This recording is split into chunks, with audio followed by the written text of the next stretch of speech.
See my dear friends, మనం ఏదైనా సరే ఒక పని చేయదలుచుకునేటప్పుడు దాన్ని వెంటనే అమలు చేయడానికి దాని తాలూకా ప్రణాళికలన్నీ కూడా తయారు చేసుకొని ముందడుగు వేస్తూ వెళ్ళాలి.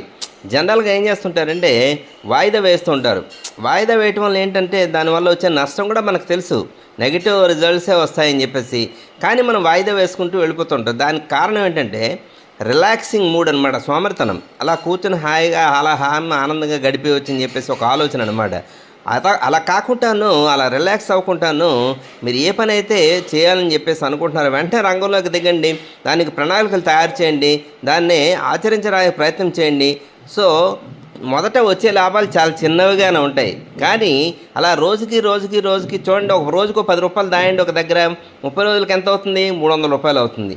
అలాగే సంవత్సరాన్ని తీసుకుంటే 3600 అవుతుంది. ఇలాగా మనం చిన్న చిన్న లాభాలతోటే ఒక సంవత్సరంలో పెద్ద మొత్తాన్ని ఆదా చేయొచ్చు అనమాట. అదే మనం తినేసి కూర్చున్నాం అనుకోండి, మనకు వచ్చే నష్టం ఏంటంటే చాలా ఎక్కువగా ఉంటుంది. ఆ తర్వాత గడిచిన రోజులు మనకు తిరిగి రావు. గమనించండి ఫ్రెండ్స్.